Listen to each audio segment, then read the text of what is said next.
بسم اللہ الرحمن الرحیم۔ السلام علیکم ناظرین، محترمہ عظمیٰ بخاری صاحبہ کی ایک ویڈیو وائرل ہوئی ہے۔ اس ویڈیو میں کہنا وہ یہ چاہ رہی ہیں کہ وزیر اعلیٰ مریم نواز صاحبہ نے بچپن سے ہی تمام آسائشات اپنی زندگی میں دیکھ رکھی ہیں، بشمول ہیلی کاپٹر میں سواری کے، تو انہیں کوئی شوق نہیں ہے کہ وہ ہیلی کاپٹر کے جھولے لیں۔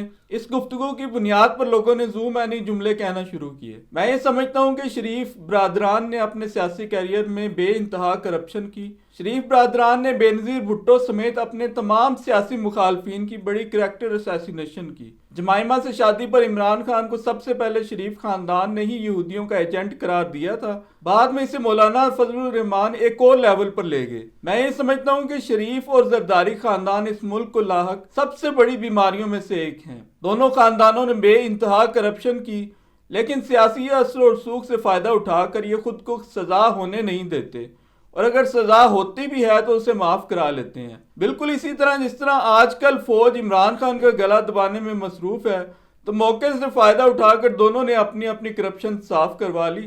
آج حسن نواز اور حسین نواز ایون فیلڈ، العزیزیہ اور فلیگ شپ ریفرنسز میں بری ہوئے ہیں۔ حالانکہ مریم نواز نے فرمایا تھا کہ میری لندن تو کیا پاکستان میں بھی کوئی پراپرٹی نہیں، اور پورے خاندان کے بیانات میں تضاد تھا۔ پھر حسین نواز نے کہا الحمدللہ وہ فلیٹ ہمارے ہیں، کیونکہ پاناما لیکس منظر عام پر آنے والی تھی۔ چپڑاسیوں کے اکاؤنٹس میں اربوں روپے آتے جاتے رہے۔ زرداری اور شریف خاندان کے خلاف جعلی بینک اکاؤنٹس میں ساری انفارمیشن عسکری قیادت کے پاس موجود تھی اور عدالتوں میں پیش کی گئی۔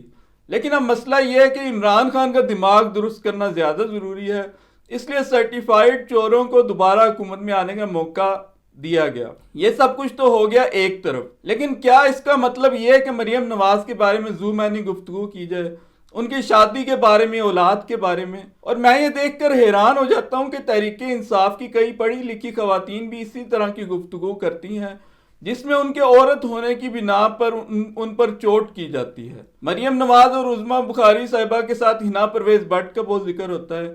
کہا جاتا ہے کہ ٹک ٹاکر خواتین کو اقتدار مل گیا ہے۔ چوتھی ان کے ساتھ مریم اورنگزیب ملا دی جاتی ہے۔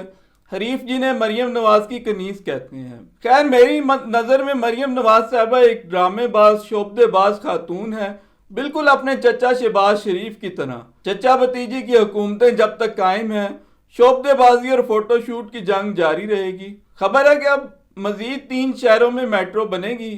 اس ملک میں اب ٹرانسپورٹ کے لگژری منصوبے بنانے کے چکر میں ہے، جس کا بال قرضے میں جکڑا ہوا ہے، جس کے پاس کھانے کو نہیں، علاج کو نہیں، اور وہ ٹرانسپورٹ پہ سبسڈیاں دیتا پھرے گا۔ لیکن عظمیٰ بخاری جیسے کریکٹرز جو ہیں وہ ہماری سیاست میں عام ہیں۔ پہلے جب وہ پیپلز پارٹی میں تھیں تو شریف خاندان پر اٹیک کیا کرتی تھیں۔ اگر مجھے بھول نہیں رہا تو یہ عظمیٰ بخاری ہی تھیں جو ایک دن ٹی وی پروگرام میں لوٹا اٹھا کر لے آئی تھیں۔ فردوس عاشق ایوان بھی عظمیٰ بخاری ہی ہیں۔ فیاض الحسن چوہان جب تحریک انصاف میں تھے تو لگتا تھا کہ ان جیسا نظریاتی شخص اور کوئی نہیں ہے، اور جب تحریک انصاف سے رخصت ہوئے تو نیزہ اٹھا کر عمران خان پر حملہ کر دیا۔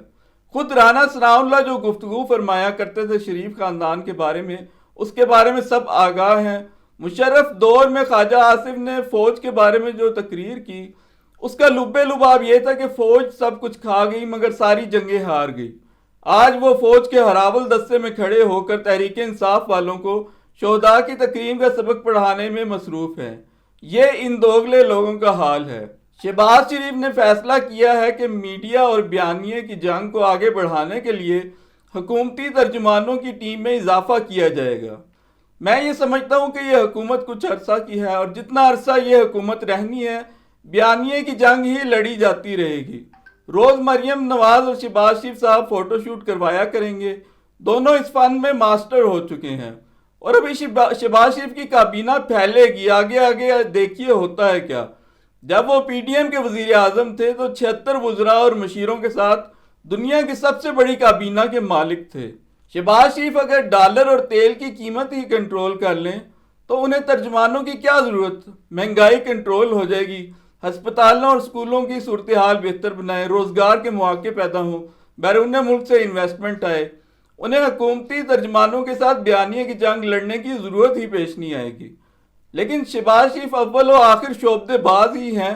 وہ ہزاروں تباہ حال سکولوں کو بہتر کرنے کی بجائے 10-12 چمکتے دمکتے دانش سکول بنا دیں گے۔